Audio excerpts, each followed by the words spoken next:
ఏమి కొట్టాడసలు will jacks. కానీ బేసిక్‌గా విల్ జాక్స్ కొంచెం ఎర్లీగా ఆర్‌సీబీ టీమ్‌లోకొచ్చుంటే బావున్నబ్బా! నాకు తెలిసి ఇప్పుడు ప్రతి ఒక్కరి ఫీలింగు ఆల్‌మోస్ట్ ఇదే నాకు తెలిసి. అంటే వచ్చాడు కొద్ది మ్యాచ్‌లు సరిగ్గా ఆడలేకపోయాడు. అంటే బేసిక్‌గా మనోడు నెక్స్ట్ లెవెల్ హిట్టరు. అది మనకందరికీ తెలిసిందే. మనోడిది వేరే అంటే వేరే టోర్నమెంట్స్ ఉంటాయి కదా! వేరే కంట్రీస్‌లో. సో, అక్కడ ఆల్రెడీ చూడడం జరిగింది ఎలా ఆడగలడో. సో, అంతవరకు క్లారిటీ ఉంది. కాకపోతే ఏంటంటే ఇక్కడ బాల్‌ని ప్రాపర్‌గా టైమింగ్ చేయలేకపోతూ వచ్చాడు. ఒక మ్యాచ్ కూడా సరిగ్గా ఆడలేదు కరెక్ట్‌గా చెప్పాలంటే. సో, ఏమోలే పేరు గొప్ప ఊరి దెబ్బ అని ఒక సామెత ఉంటది గదా! మనోడికి పేరు అలాగే ఉంది. కానీ ఇక్కడ పెర్ఫార్మన్స్ మాత్రం చాలా దారుణంగా ఉంది గదా! సర్లే ఏముందిలే ఇంకా అంత గొప్పగా ఏమి ఆడరులే అనుకోవడం జరిగింది. కానీ ఈరోజు మ్యాచ్‌లో బ్యాటింగ్ మాత్రం హరివీర భయంకర విధ్వంసం అసలు. హైలైట్ అసలు. అసలు 41 బాల్‌లు సెంచరీ ఏంది? అసలు రషీద్ ఖాన్‌ని బేసిక్‌గా ఇలా కూడా కొట్టొచ్చా అనే కైండ్ ఆఫ్ ఫీలింగ్ తీసుకొచ్చాడు ఆ మనిషి. 6, 4, 6 ఏంది 5 బాల్‌లో 4 సిక్స్‌లు రషీద్ ఖాన్ కొట్టడం. రషీద్ ఖాన్ బేసిక్‌గా చాలా యూనిక్ స్పిన్నర్. తను ఎప్పుడు ఎలాగేస్తాడో తనకే తెలీదు. ఏసేంత వరకు కూడా ఓహో! ఇలాగేసానా అని ఏసిన తర్వాత అనుకుంటాడనమాట. ఆ టైప్ ఆఫ్ బౌలరు. అలాంటి బౌలర్‌తో ఇన్ని కొట్టాడంటే అసలు మామూలు విషయం గాదది. టాప్ క్లాస్ అని చెప్పొచ్చు ఏదైనా సరే. ఎనీహో మొత్తానికైతే మాత్రం ఈ మ్యాచ్ అందరూ బాగా ఆడారు. ఎవరు బాగా ఆడలేదనడానికి లేదు. కాకపోతే ఏంటంటే రాయల్ ఛాలెంజర్స్ బెంగుళూరు ఇంకా అద్భుతంగా ఆడడం జరిగింది. ఈ కైండ్ ఆఫ్ పెర్ఫార్మన్స్ ఇంతకు ముందు కూడా ఉండుంటే బాగున్నేమో అని ఎంతోమంది కోరుకుంటూ ఉంటారు నాకు తెలిసి. ఏం చేస్తాం ఇంక ఇప్పటికి కూడా 10 మ్యాచుల్లో 3 గెలిచింది, 7 ఓడిపోయింది. ఇంకా 6 పాయింట్లతో లాస్ట్ ప్లేస్‌లో ఉంది ఇప్పటికి కూడా. ఈ మ్యాచ్ 16 ఓవర్‌లో కొట్టేసారు. ఇంత బాగా కొట్టి, ఇంత బాగా ఆడినా కూడా యూజ్ లేకుండా పోయింది. ఏదో అంటే ఇంక తర్వాత 4 మ్యాచ్‌లు గెలిచినా ఏం ఉండదబ్బా! ఎందుకంటే ఇప్పుడు చూడండి ఇంత అద్భుతమైన 4 ఓవర్లు మిగిలుండగా 200 పైన టార్గెట్ చేజ్ చేయడం అనేది చాలా పెద్ద విషయం. బట్ ఆ టైంలో కూడా ఇంకా లాస్ట్ ప్లేస్‌లోనే ఉందంటే ఇంక ఈ సీజన్ ఔటే ఇంక అఫీషియల్‌గా ఆల్‌మోస్ట్. ఇంకేం లేదింక. ఇంక తర్వాత 4 మ్యాచ్‌లుంటాయి. ఆ 4 మ్యాచ్‌లు గెలిచినా కూడా ఇంకేం లేదింక. ఆర్‌సీబీ తర్వాత 4 మ్యాచ్‌లు ఎవరితోని చూద్దాం ఆగండి. మనకి ఈజీ క్లారిటీ వచ్చేస్తది.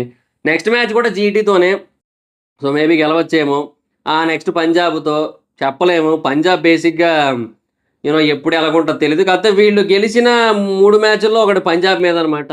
సో, బేసిక్‌గా వాళ్ళకి ఆ పంజాబ్ మ్యాచే మొదటి 8 మ్యాచుల్లో ఏకైక విజయం. సో, అది పరిస్థితి. అండ్ ఇక నెక్స్ట్ ఏమో డీసీతో ఉంది. డీసీ ఏమో ఇప్పుడు నెక్స్ట్ లెవెల్ యూనో స్ట్రాంగ్‌గా ఉంది ఇప్పుడు. అండ్ సీఎస్‌కే ఎప్పుడు ఎనీ టైమ్ మెరవచ్చు. ఏదైనా జరగొచ్చు అన్నట్టే ఉంటదని సీఎస్‌కే చేతిలో ఆల్రెడీ ఓడిపోయింది కూడా ఫస్ట్ మ్యాచ్. సో, ఇవన్నీ కూడా జరిగాయి. సో, కాంట్ సే అనమాట ఏదైనా జరగొచ్చు అనే కైండ్ ఆఫ్ పాయింట్ అయితే ఉంది. సో, లెట్స్ సీ అనమాట సిట్యుయేషన్ ఎలాగుంటదో.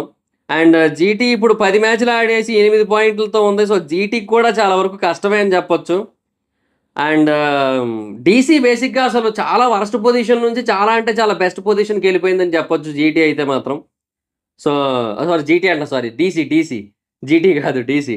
సో, అంటే బాగా మారుతోంది. బేసిక్‌గా ఈ ఐపీఎల్ సీజన్ చాలా అంటే చాలా ఇంట్రెస్టింగ్‌గా, చాలా అట్రాక్టివ్‌గా సాగుతోంది. మ్యాచ్‌లంటే ఇంకా ఉతక నూకుతున్నారు బ్యాట్స్‌మన్‌లు అది వేరే విషయం గానీ, బట్ పాయింట్స్ టేబుల్ పరంగా అంటే ఇంకా ఈ టీమ్ ఫిక్సింగ్‌గా గెలిచేస్తది అనే కైండ్ ఆఫ్ పాయింట్ ఉన్న చోట ఆ టీమ్ ఓడిపోవడం. ఇప్పుడు ఎస్ఆర్‌హెచ్ చూడండి ఆర్‌సీబీ మీద ఓడిపోయింది.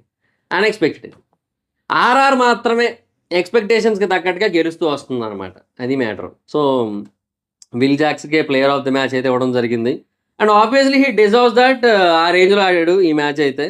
బేసిక్‌గా ఈ జీటీ బ్యాట్స్‌మన్స్‌ని కూడా మనం ఏమి అనడానికి లేదు. ఎందుకంటే సాయి సుదర్శన్ 49 బాల్స్‌లో 84 కొట్టాడు. అండ్ షారుఖ్ ఖాన్ 30 బాల్స్‌లో 58 కొట్టాడు. డేవిడ్ మిల్లర్ ఏదో కాస్త అలాగా ఉడత ఊపు సాయం 19 బాల్‌లు 26 అంతా కలిపి 20 ఓవర్లకు 200 రన్స్ అయితే కొట్టారు. సో, బేసిక్‌గా ఓకే. ఓ మాదిరి స్కోరే. And Narendra Modi stadium. So, Ahmedabad కాబట్టి జీటీ వాళ్ళ హోమ్ గ్రౌండ్ కాబట్టి వాళ్ళకి కొంత అడ్వాంటేజ్ ఉంటదిలే అనే పాయింట్ కూడా ఉంది.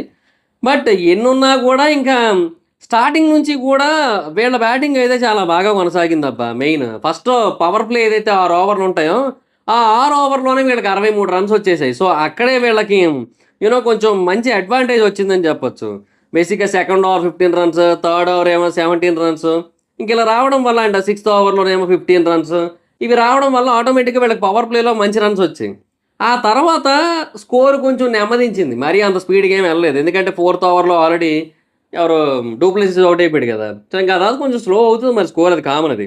బట్ ఆ తర్వాత విల్ జాక్సన్ ఇనీషియల్‌గా కొంచెం టైం తీసుకున్నా కూడా అందుకోవడానికి ఒక ఓవర్ నుంచి స్టార్ట్ అయింది. మోహిత్ శర్మ ఓవర్ అనుకుంటా నాకు తెలిసి. అదే మోహిత్ శర్మ ఓవరే.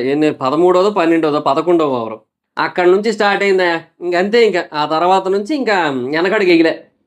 బేసిక్‌గా కోహ్లీ కూడా ఈ మ్యాచ్ బానే ఆడాడని చెప్పొచ్చు. కోహ్లీ కూడా 44 బాల్స్ 70 రన్స్ కొట్టాడు. 6 ఫోర్స్, 3 సిక్సర్స్, ఒక 159 స్ట్రైక్ రేట్ అంటే ఆల్మోస్ట్ ఈక్వల్ టు 160 స్ట్రైక్ రేట్‌తో ఆడాడు. So, good thing. కాకపోతే ఆఫ్‌కోర్స్ విల్ జాక్స్ ఇంకా 243 స్ట్రైక్ రేట్‌తో ఆడాడు. బేసిక్‌గా సెంచరీ చేశాడు. Electric striker of the match కూడా. అందరికంటే హైయెస్ట్ స్ట్రైక్ రేట్ తనదే ఉంది. 5 ఫోర్లు, 10 సిక్సర్లు. అందులో 4 సిక్సర్లు లాస్ట్ ఓవర్‌లోనే వచ్చినాయి. సో, గెలవడానికి 7 రన్‌లు కావాలి. ఒక 6 కొట్టాడు. సింగిల్ కావాలి. 6 కొట్టేసాడు. అయిపోయిందింక. అట్లా. సో, ఎనీహౌ ఆర్‌సీబీ బేసిక్‌గా కొంతవరకు మ్యాజిక్ చేయగలదు అనే కైండ్ ఆఫ్ ఫీలింగ్ ఉన్న టీమే. కానీ ఆ మ్యాజిక్ ఎప్పుడొస్తోంది? ఇంకా అది ప్లే ఆఫ్స్‌కెళ్ళడానికి కావాల్సిన లాజిక్‌లన్నీ మూసేసుకున్న తర్వాత వస్తోంది. ఎందుకు కదప్పుడు? ఎందుకిలాగా? కొంచెం ముందు రావచ్చు కదా! అది మ్యాటరు.